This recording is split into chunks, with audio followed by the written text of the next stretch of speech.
Aqui no canal do Bispo Bira, no YouTube, você encontra um conteúdo exclusivo para alimentar a sua fé. A Palavra Amiga do Bispo Macedo. Reuniões ao vivo com o Bispo Bira Fonseca. Testemunhos, ensinamentos, orações e muito mais. Gostou? Então se inscreva hoje no nosso canal e compartilhe os vídeos em suas redes sociais. Ouça agora a Palavra Amiga com o Bispo Macedo.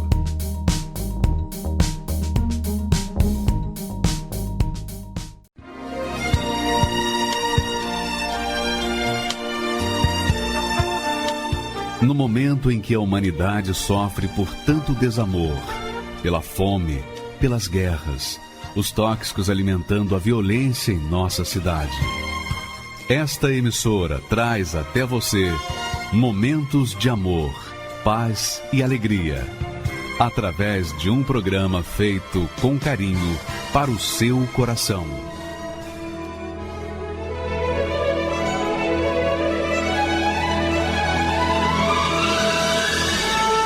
E agora, com você, a Palavra Amiga do Bispo Macedo.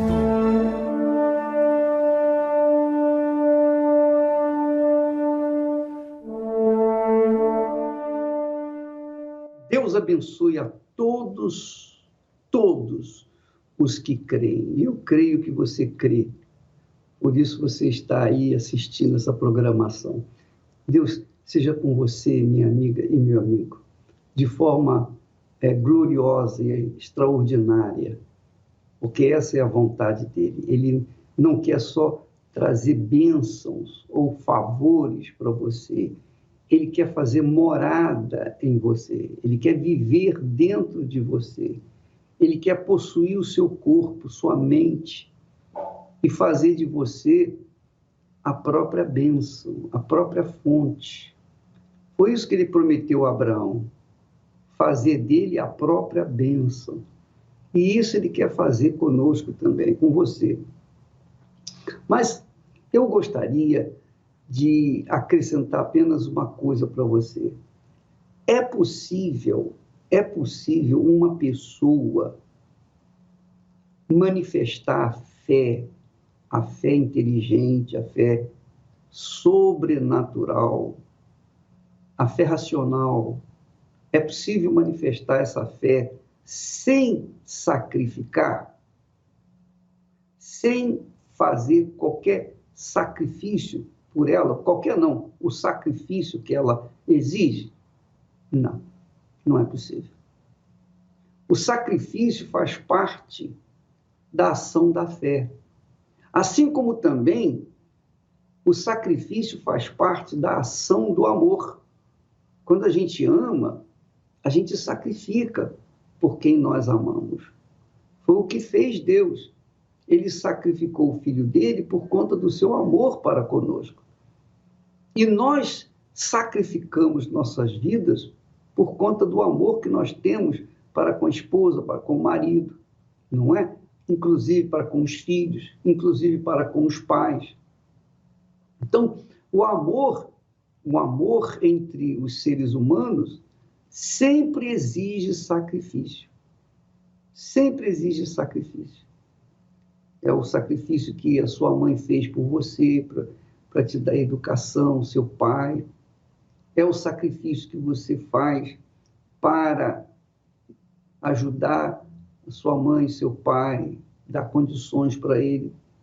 É o sacrifício que você faz pela sua esposa amada, ou o sacrifício que você faz pelo seu marido amado. Então, o amor cobra o sacrifício. Não tem jeito. Quem ama, sacrifica. E quem tem fé em Deus também sacrifica. Quem tem uma fé inteligente sabe que tem que sacrificar.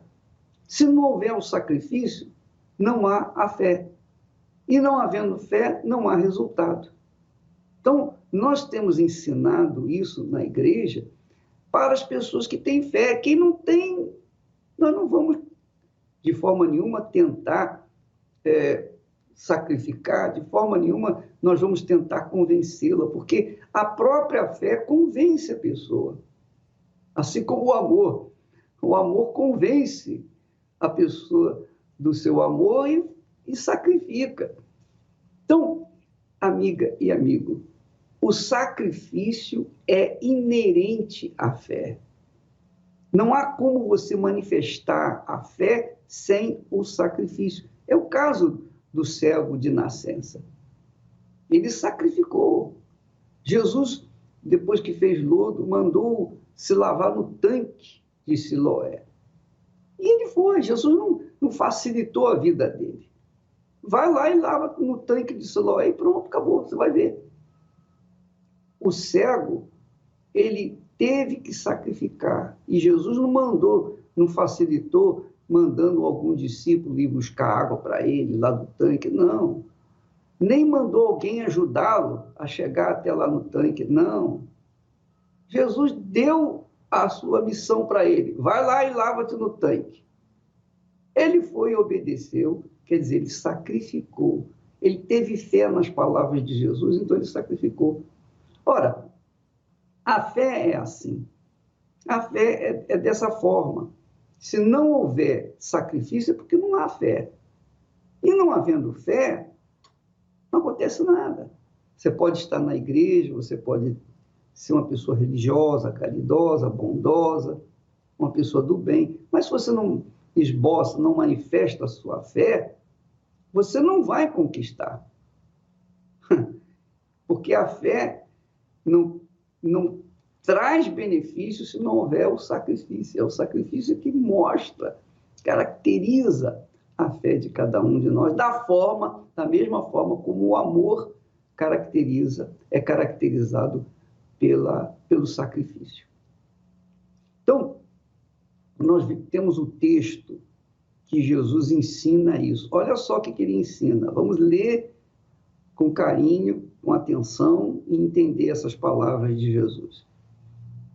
Ele disse, aliás, foi um jovem rico que havia herdado uma fortuna de seu pai, e ele estava feliz da vida por causa daquela herança.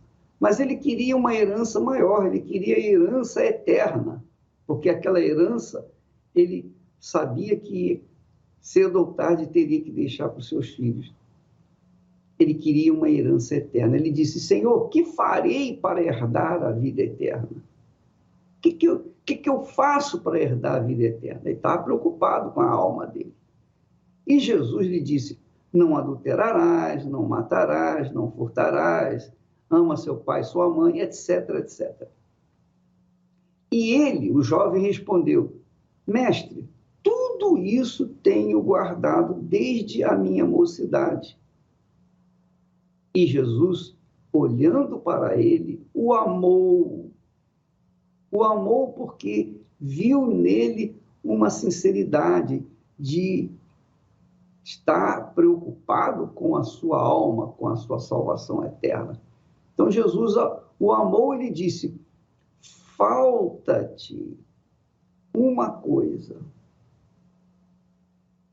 Vai, vende tudo quanto tens e dá-o aos pobres. É um sacrifício.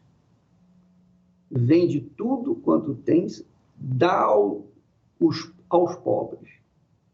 E terás um tesouro no céu.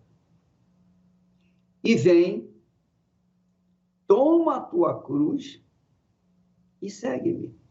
Quer dizer, não bastava para o jovem pegar toda a sua herança material, vendê-la e distribuir para os pobres. Não era suficiente. Jesus falou, vem, toma a tua cruz e segue-me. Quer dizer, sacrifício. O primeiro sacrifício não era tão difícil. Sacrificar uma oferta no altar, sacrificar em favor de outras pessoas, dar uma esmola, ou dar um dinheiro, ou dar uma herança, não é difícil. O difícil é tomar a cruz, assumir o caráter de Jesus, dar a outra face quando somos esbofeteados numa face.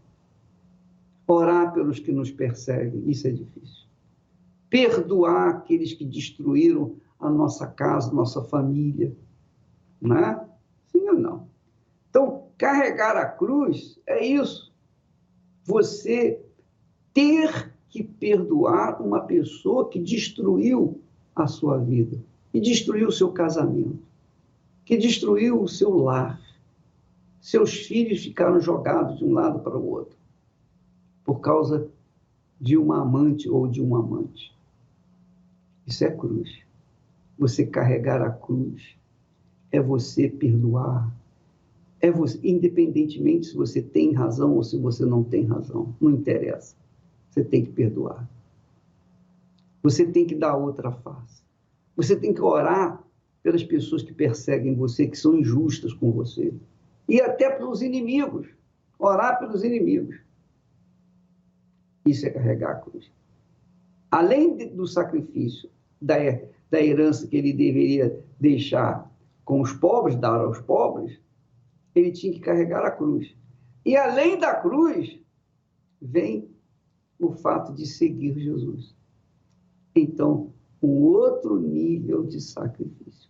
Porque Jesus, para seguir Jesus, você tem que deixar a sua própria vontade, você tem que abrir mão da sua própria vontade. Você tem que abrir mão de ser senhor de si mesmo, senhor do seu nariz. É isso aí. É fácil? Não, não é fácil. Muito difícil. Então, colocar as ofertas no altar, ou dar o dinheiro, ou vender as propriedades e distribuir para os pobres, não é difícil. Não é difícil. Mais difícil é tomar a cruz. E ainda mais difícil é seguir Jesus. Por isso que Jesus disse que a porta é estreita, caminho apertado, que conduz à vida eterna. Porque exige uma fé sacrificial. Não tem jeito. Não há como você dar um jeitinho nessas palavras. Você tem que obedecer se você quiser alcançar o reino de Deus, o reino dos céus. A vida eterna. É o preço que nós temos que pagar. Todos temos que pagar. Você tem que pagar, eu tenho que pagar, todos nós temos que pagar.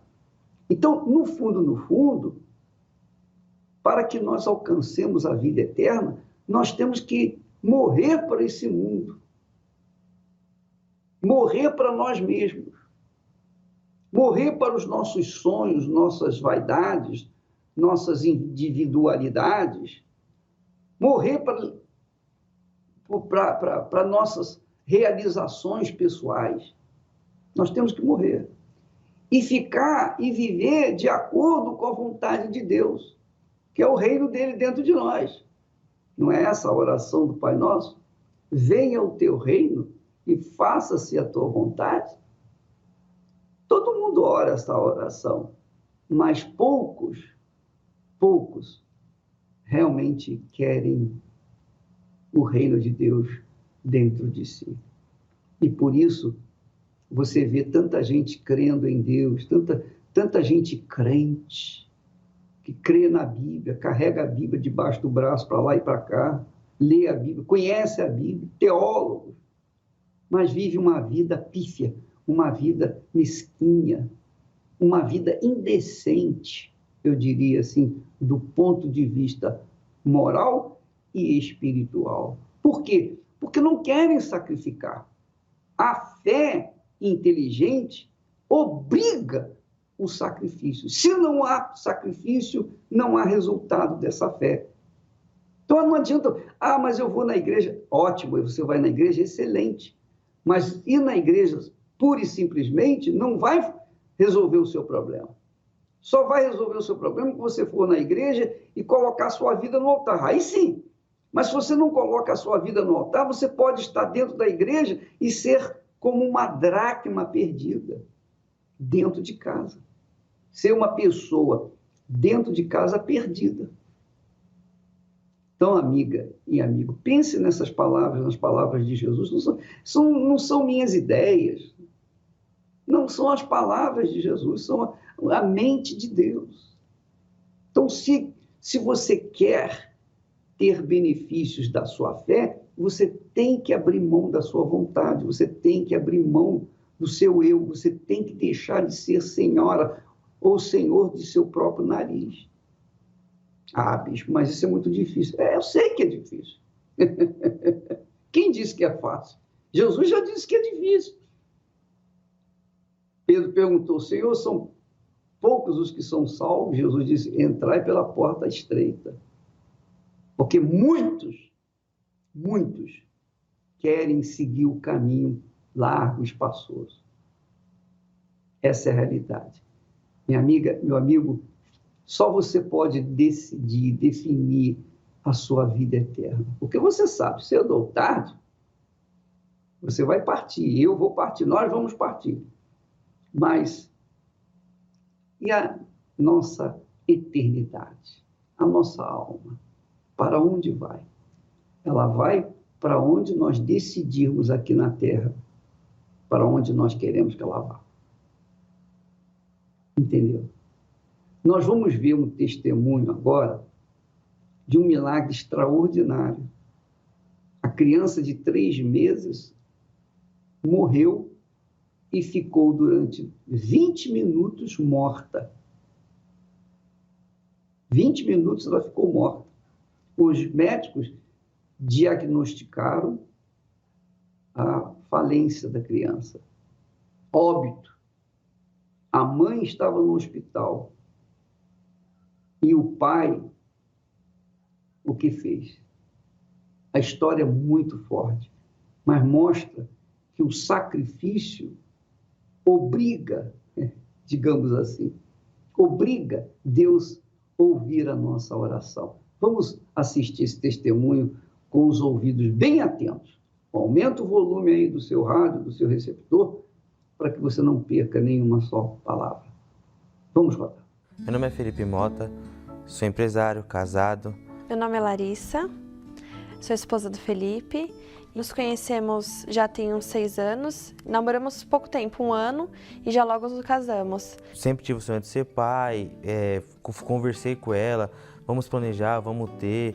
Aí planejamos a Manu, demorou para vir, né, muito esperada. Ele queria mais que eu, inclusive, mas fiquei muito empolgada. Depois de 7 meses tentando, descobrimos, né, bem próximo do aniversário dele, inclusive. Fez uma surpresa para mim, na hora que eu cheguei em casa do serviço, tava lá, parabéns ao papai do ano. A Manuela sempre passou no pediatra, fez os exames de rotina, exame do pezinho, tudo normal, desde quando nasceu e desde a barriga, tudo normal. E aí, no 3º mês, quando eu fui levar ela numa consulta de rotina com o pediatra percebeu que tinha alguma coisa errada. E aí já pediu para eu ir correndo para o pronto-socorro que algo não estava normal. Pela escuta dele do coraçãozinho, estava um pouquinho acelerado o coração dela. Chegou a dar 210 batimentos minuto com a criança da idade dela, no máximo, com a criança agitada, chorando, é 160 batimentos minuto. E com isso só foi aumentando os batimentos, 210, 220, 230, chegou a bater 300 batimentos minuto. Eu fiquei 28 dias lá, dormindo lá, comendo lá, tomando banho lá. Eu estava bem desgastada. A tortura maior era você perguntar para o médico, e aí, como é que está o caso dela? O caso dela está crítico.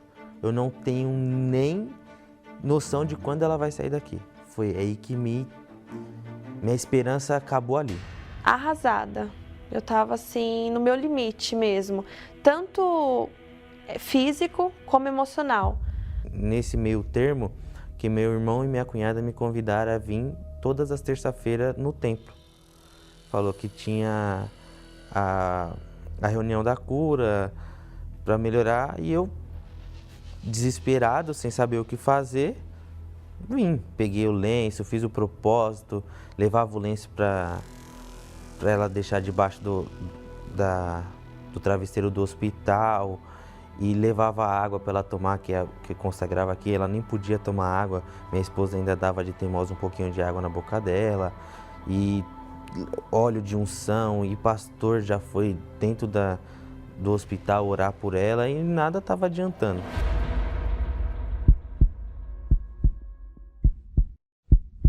O dia D. O dia D foi quando minha esposa me ligou, eu estava vindo para o Templo de Salomão e ela falou assim para mim: a Manuela não está bem. E aí, nesse momento, ela já estava tendo uma parada cardíaca, a pressão dela já estava indo nas alturas. E aí eu já liguei para ele desesperada, pro meu esposo: vem para cá, porque a Manuela não está bem, a Manuela está passando mal, me tiraram da sala. Aí começou a me desesperar, eu dentro do carro, voltando do serviço, para ir pro templo, porque eu não tinha nem tempo de ir na minha casa tomar banho, me trocar, eu já vinha direto pro templo. Eu estava tão desesperada, tão assim no meu limite mesmo, que eu até mandei uma mensagem pro pastor: por favor, me liga, ela teve 3 paradas, o médico tá me pedindo desculpa, Deus precisa fazer um milagre na vida dela. Me ligou de novo, acabou de sair a enfermeira falar que ela não estava bem, ela foi entubada, pronto. Aí foi pra mim o desespero, minha esposa pedindo pra mim ir pro hospital, e aí eu fiquei no impasse. No meio da avenida eu parei meu carro, fiz uma ligação, liguei para um pastor, o pastor me falou exatamente dessa forma: Deus está fazendo a parte dele, faça a sua.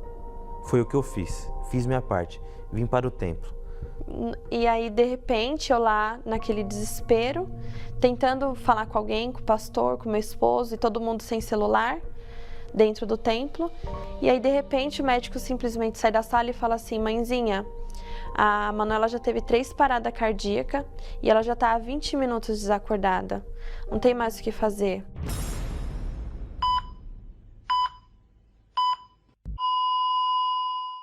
Fiz uma oração muito forte pedindo para Deus desentubar minha filha, não sabia o que estava acontecendo no dia. E nesse dia eu fiz um voto com Deus, eu fiz um sacrifício, na verdade. Eu fiz um sacrifício. Eu dei o meu salário. Eu entreguei no altar o meu salário. Foi o que eu fiz. Peguei o meu salário que eu tinha recebido e entreguei no altar. Deus, faça a sua parte. Foi o que eu pedi para Deus. E eu pedi para ele: doutor, pelo amor de Deus, só mais uma vez, tenta só mais uma vez. Ele falou: mas não tem mais o que fazer, ela já está há 20 minutos parada. E a minha filha já tinha morrido. E aí eu vim, assim, sem chão, sem acreditar no que estava acontecendo naquela situação, eu vim pro templo. E aí eu saindo do estacionamento, ela me ligou: eu tô aqui no templo, cadê você? Falaram para mim que a Manuela morreu. Quando eu fiz aquele voto de ir pro altar, fazer meu sacrifício, me nasceu a certeza que minha filha ia sair daquele hospital. Porque eu olhei para todos e falei: minha filha não tá morta, vocês estão loucos. Vocês estão loucos, minha filha não tá morta, eu tenho certeza que minha filha não está morta. Eu tenho um Deus vivo, então minha filha está viva. Da mesma forma que o meu Deus é vivo, a minha filha está viva da mesma forma.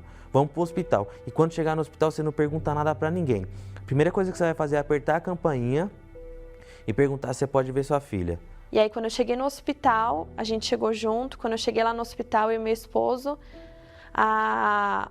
os médicos, assim, desacreditados, nem eles, a primeira coisa que eles me disseram: mãezinha, ela tá aí. Ela falou que a enfermeira deu o sorriso mais lindo do mundo para ela, porque viu o desespero dela antes de acontecer tudo. E falou: pode entrar, mãezinha, para ver sua filha. Minha filha tava num estado crítico, mas viva. Minha filha ficou 20 minutos morta. 20 minutos morta.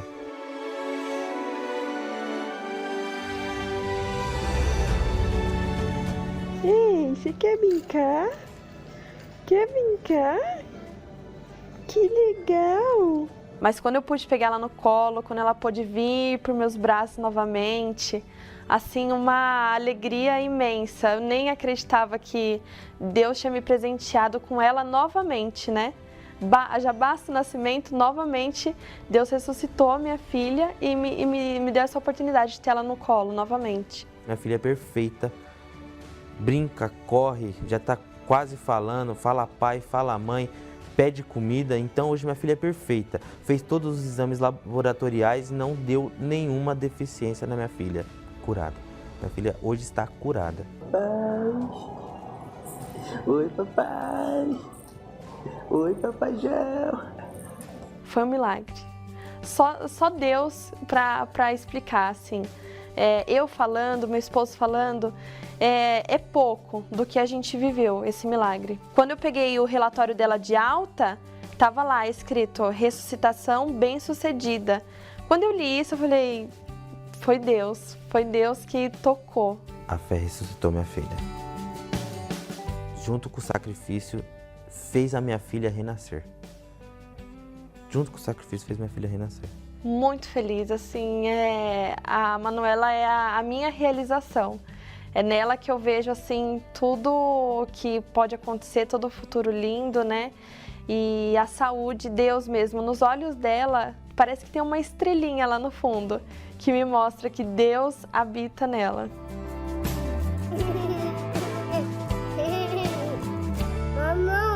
Mamãe, fala. Mamãe. Só quem é pai e mãe sabe o que esses pais passaram.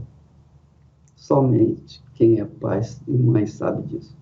Mas a verdade é que você notou que o pai pegou óleo, a mãe ungiu a criança, pegou o lencinho ungido, colocou debaixo do seu travesseiro. O pastor foi lá no hospital orar por ela. Tudo isso é válido, mas não envolveu a fé sacrificial. Porque é simples pegar um lenço ungido, colocar debaixo do travesseiro. É simples pegar um copo com água e beber. É simples o pastor ir na igreja, lá melhor dizendo, no hospital, fazer uma oração.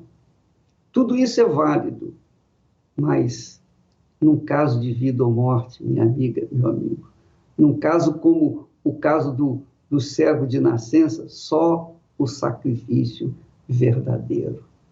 Porque a gente toma posse.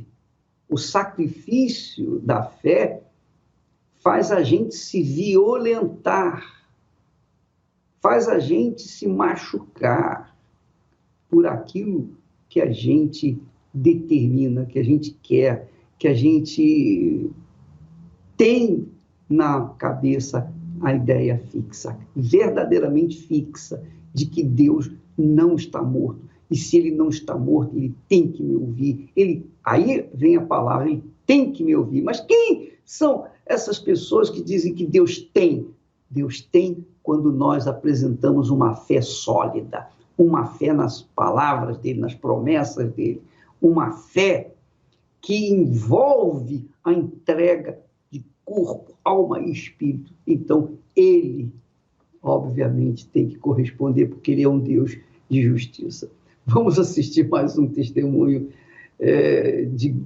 da grandeza de Deus, porque esses testemunhos mostram que as obras de Deus estão sendo manifestadas na vida daqueles que creem com sacrifício. Por favor, mais um testemunho. Olá, meu nome é Carla Farago, eu tenho 47 anos, sou casada, formada em jornalismo, administração de empresas e também em direito. Fiz uma pós em mídia eletrônica, rádio e TV e por 25 anos eu desempenhei o papel como policial na Polícia Civil de Minas Gerais como perita criminal. Por influência do meu pai, que era delegado de polícia e sempre nos ensinou a andar no caminho correto, a falar a verdade, não gostava de mentira. Então ele ensinou muitos conceitos que os pais de antigamente ensinavam. E isso me marcou muito, então eu pensei, eu também vou entrar na polícia, vou ser alguém na vida. Entrei na faculdade com 17, aí logo em seguida passei no concurso da Polícia Civil com 18, porém existia aquele vazio. Qual que era o vazio? Eu não tinha uma família de verdade, então eu via aqueles comerciais de margarina que mostra ali a família toda reunida, compartilhando, conversando, todo mundo assim demonstrando carinho pelo outro. Esse era o meu sonho. Meu sonho era o quê? Era ter uma família. Mas aí eu buscava do meu jeito. Bom, como que eu vou conquistar essa família? A princípio é conhecendo alguém. Só que as minhas buscas por alguém para constituir uma família, elas foram todas frustrantes. Como mulher, eu cresci muito. Para o mercado de trabalho, eu estava praticamente realizada, com 3 formações, com uma pós, num cargo valorizado dentro da Polícia Civil, porque o perito é aquele que levanta as provas do crime. Agora, paralelo a isso, a minha vida pessoal, os meus relacionamentos eram um fracasso. Porque eu não sabia fazer as escolhas, eu fazia escolhas por impulso, eu achava assim, poxa, esse vai dar certo. Então, tinha facilidade de ficar apaixonada porque era carente. Até que eu resolvi aceitar um convite da minha irmã mais nova para conhecer uma denominação evangélica. E nessa denominação eu comecei a frequentar e lá eu conheci uma pessoa. Essa pessoa era bem mais jovem que eu. Eu fui motivada, principalmente movida pela minha carência. Ele 9 anos mais novo que eu, ele tinha um vício e ele escondia esse vício. Ele fumava escondido. Ele ainda não havia entrado na faculdade, eu até incentivei. E aí as incompatibilidades afloraram. Quer dizer, eu queria ir por um caminho e ele por outro. Hoje, olhando para trás, eu vejo que realmente foi uma decisão muito precipitada, direcionada pelo impulso, por uma paixão, um sentimento que realmente traduzia a minha carência afetiva. Eu não queria ficar sozinha de forma alguma. E ali, apaixonada, eu tomei aquela decisão precipitada de casar com uma pessoa muito mais jovem, nível intelectual bem diferente. E essas diferenças, realmente, elas se firmaram durante o casamento. Depois de 3 anos e meio, nós chegamos a um consenso que realmente não dava, que as incompatibilidades eram grandes. E eu propus e ele concordou. Então, não dando mais certo, a gente encerrou ali o matrimônio, não tivemos filho. Nesse período, a minha irmã, que havia conhecido a Igreja Universal, me convidou. Eu, como uma pessoa formada, eu achava, sinceramente, que eu não precisava de estar numa igreja para resolver meus problemas. Só que ao longo dos anos eu vi que toda essa minha experiência, ela não conseguiu me mostrar um norte, uma luz no fim do túnel. E foi depois das decepções, principalmente da decepção amorosa, das decepções dentro de casa, de ter um lar destruído, é que eu me rendi a esse convite. Parece que a venda dos meus olhos, ela saiu, ela caiu. E mesmo sabendo que era uma igreja polêmica, onde a mídia falava muito mal, em geral das igrejas evangélicas, de pastores, mas principalmente da Igreja Universal. Mas eu não olhei para isso, eu precisava. Foi a última porta que eu bati. Então eu queria uma solução para o meu problema, porque até então, com a minha experiência, com o meu conhecimento, com a minha formação, com os aconselhamentos das amigas, de parentes, ninguém me apontou um caminho, a não ser esse convite sincero da minha irmã. Vamos conhecer a Igreja Universal? E ali parece que uma venda, realmente uma venda saiu dos meus olhos. Eu consegui enxergar, ali já de cara, no primeiro dia, eu vi que havia libertação. Peraí, libertação?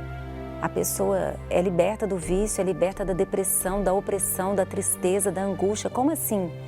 Sem médico, sem ninguém? Então, frequentando a igreja, eu cheguei logo quando a igreja estava completando 25 anos e ali eu conheci mais a fundo a história do fundador da igreja, do líder, o Bispo Macedo. E aí eu fiquei sabendo que ele havia sido preso, mas a investigação correu e não existiam provas concretas para essa prisão, para que ele realmente respondesse a um processo. E ali eu conheci a verdade, porque quem é da perícia, quem é da polícia, quer saber a fundo os detalhes. Então ali eu vi que realmente foi uma perseguição dos poderes, do poder religioso dominante no país, do judiciário e político. Só que como uma pessoa questionadora, eu não fui levada por essa onda. Eu pude ver claramente a verdade, principalmente frequentando. Eu vi o tanto que os pastores se doam pelas pessoas. Logo que eu cheguei, um pastor me atendeu, ele parou tudo para me atender. Quem quer ouvir problema do outro? Não existe isso. E na igreja eu vi essa mão amiga, essa sinceridade dos pastores. E o tanto que eles se esforçam, que eles se esforçavam para estar ajudando as pessoas sem nada em troca. Então, a minha visão que eu tinha deturpada de pastores, de igrejas evangélicas, ali acabou. Porque eu pude conhecer, eu entrei realmente dentro da igreja, participei dos cultos, das reuniões, ouvi a pregação. Olha, isso aqui que eu estou pregando, confere aí. Capítulo tal, versículo tal. Eu vi, eu conheci a verdade me libertou, abriu a minha visão, mais do que a ciência. Então, aí eu comecei a me sentir bem, porque à noite eu dormia antes e eu tinha pesadelos com as perícias, porque é um trabalho duro, é um trabalho pesado. Você lida com violência, você lida com corpos, você lida com crime, você lida com a tristeza da sociedade. E consegui realmente conciliar todo o meu aprendizado com a fé. Eu descobri a fé, que abriu a minha visão enquanto pessoa, enquanto mulher. Eu me senti mais segura. Eu comecei a me entregar a esse Deus, eu comecei a me entregar ao Senhor Jesus, eu comecei a abrir meu coração. Eu que buscava tanto numa outra pessoa suprir as minhas carências, eu achava que o sinônimo de felicidade era encontrar um marido. Esse era o meu sonho, desde criança, formar uma família e aquele comercial de margarina se realizar.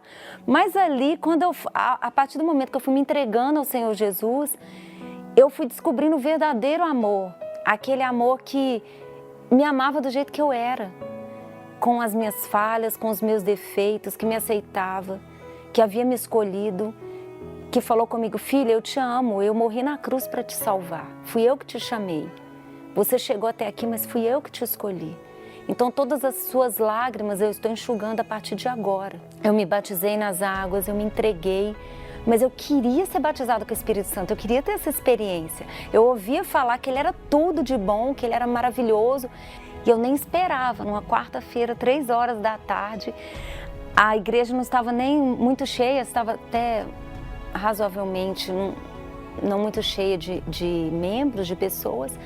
Mas ali eu me derramei, falei: Senhor, eu quero te conhecer, eu não aceito mais sair daqui do mesmo jeito. Quando eu te deixei tudo que eu sabia de lado, quando eu me desvencilhei de tudo, quando eu abdiquei do meu eu, porque o meu eu era muito forte.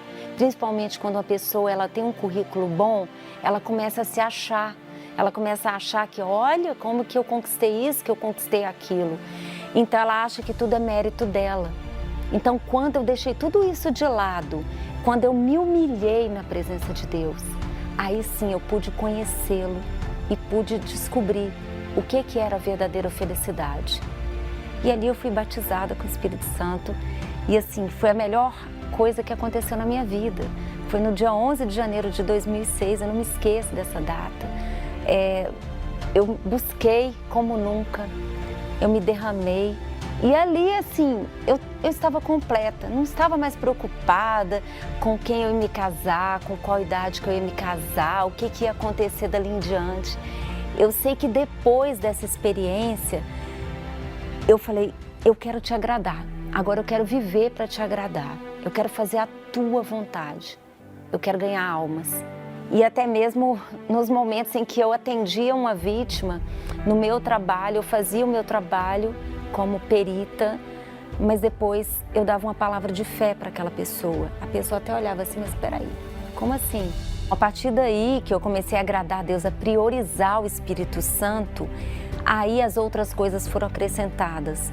Eu que queria tanto ter uma família, depois de 2 anos eu conheci o meu esposo. E foi assim o nosso encontro foi algo bem assim, tranquilo. Não teve aquela ansiedade: eu preciso casar. Eu já estava com quase 37 anos, mas não estava ansiosa.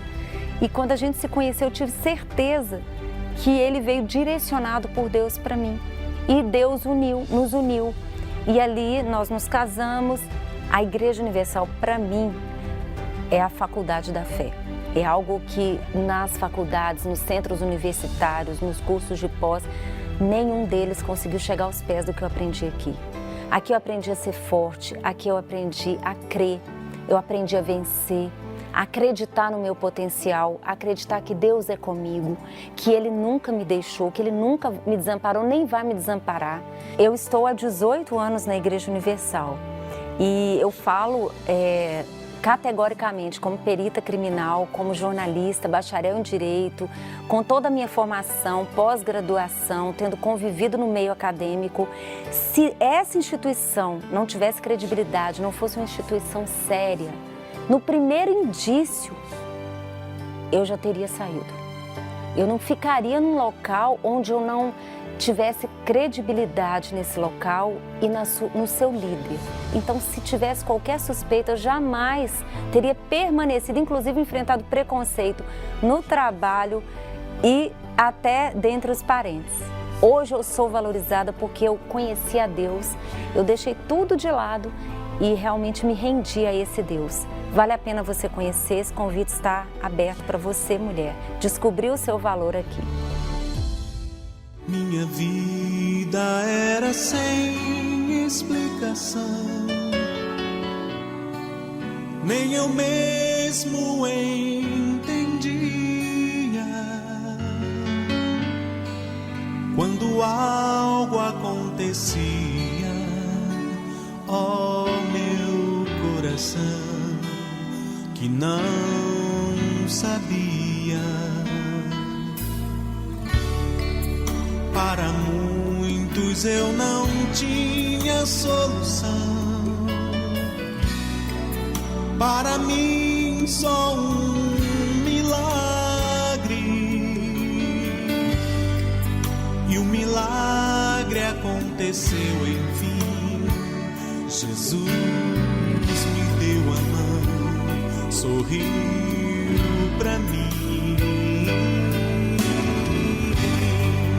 Pois o meu futuro agora eu sei, estava nas mãos do meu rei. Ele nunca me deixou, minha vida transformou.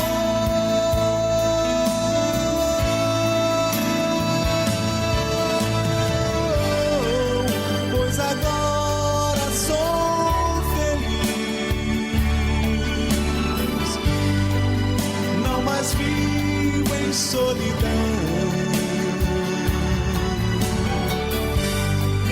Jesus Cristo me salvou e me deu o seu perdão.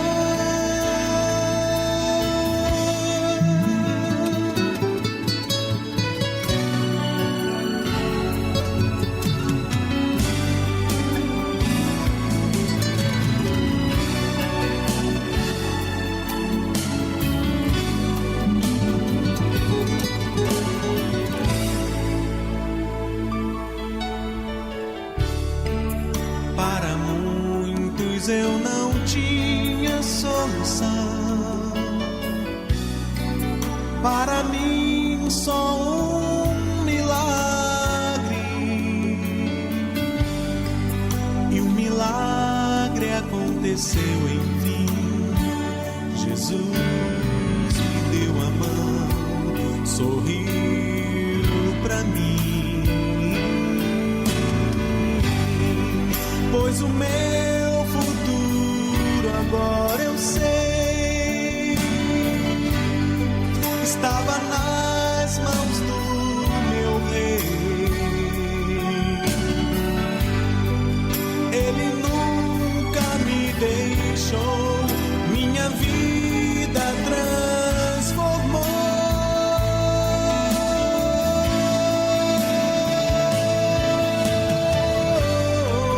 Pois agora sou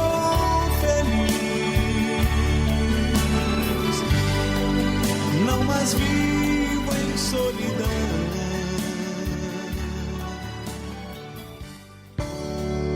Uma das principais características da mulher é o poder de influenciar.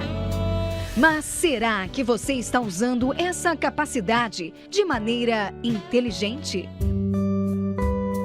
Se a ansiedade, o ciúme O nervosismo e as inseguranças estão sabotando as suas boas influências.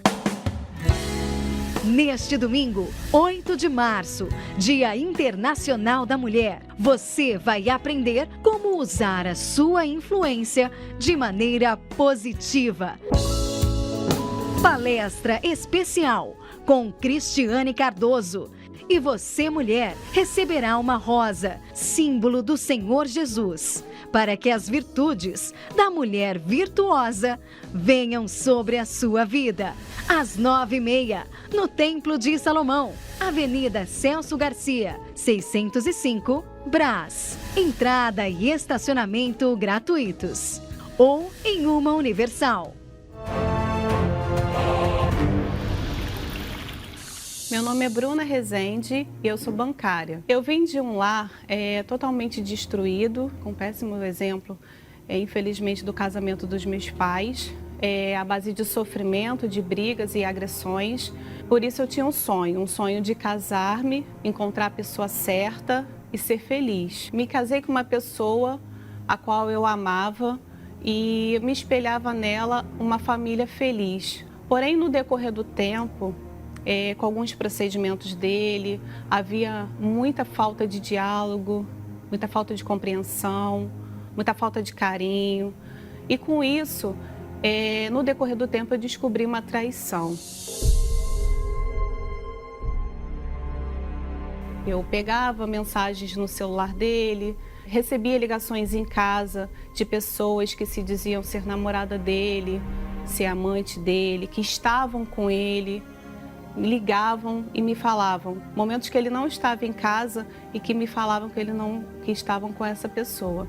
Foi aí que, no decorrer desse tempo, houve brigas, agressões físicas, agressões verbais e o casamento ele foi se desgastando. Nesse determinado dia, eu encontrei na mesa da sala essa aliança do meu esposo, onde ele me ligou dizendo que tinha ido embora. Não satisfeita com aquela situação, eu resolvi segui-lo. E nesse dia eu encontrei ele na madrugada, saindo da casa de uma determinada amante. Ali foi meu fundo do poço. Voltei para casa, não tinha ninguém. O meu travesseiro era o meu melhor amigo, só ele via as minhas lágrimas. Foram momentos muito ruins na minha vida, de muito sofrimento, pois ele assumiu a outra pessoa, assumiu a família da outra pessoa, montou o próprio negócio para a pessoa, e isso muito próximo da minha residência. Então não tinha outro caminho, eu tinha que passar por ali, eu tinha que ver a pessoa a qual eu casei, escolhi para ser feliz ao lado de uma outra pessoa, procurando fazer uma outra pessoa feliz. Ocasionou muitos problemas financeiros, espirituais, porque o financeiro ele foi embora e me deixou com muitas contas. Não quis saber mais de nada, não queria mais saber de mim. Eu ligava, procurava tentar conversar, tentar resolver. Mas cada vez que eu ligava, ele se afastava de mim. Então, nesse decorrer do tempo, foi muito sofrimento. Nós demos entrada no nosso divórcio, porque ele não queria mais voltar para casa. E passamos por diversas audiências de separação. E como mulher, eu me senti muito humilhada com aquela situação, com cada palavra que ele me passava, com cada cena que eu via. Eu sozinha, eu não tinha como contornar aquela situação. Foi aí que eu entendi que eu tinha que colocar Deus em primeiro lugar na minha vida, nessa situação. Deus ele falou comigo que ele teria que entrar na frente dessa batalha para que eu pudesse ganhar, para que eu pudesse ter o meu casamento transformado. Então eu saí de campo, agi a minha fé, eu fiz um voto com Deus. Eu fiz um voto com Deus no altar. Eu falei para Deus, falei, meu Deus, ou o Senhor entra nessa guerra, entra nessa família, nesse casamento, transforma, muda, restaura, e que essa mudança ela comece primeiro dentro de mim e que essa mudança alcance o meu esposo e traga ele transformado para casa. Porque se não for, que o Senhor tire ele do meu caminho. E eu sei que o Senhor tudo pode, eu sei que o Senhor vai fazer o milagre acontecer.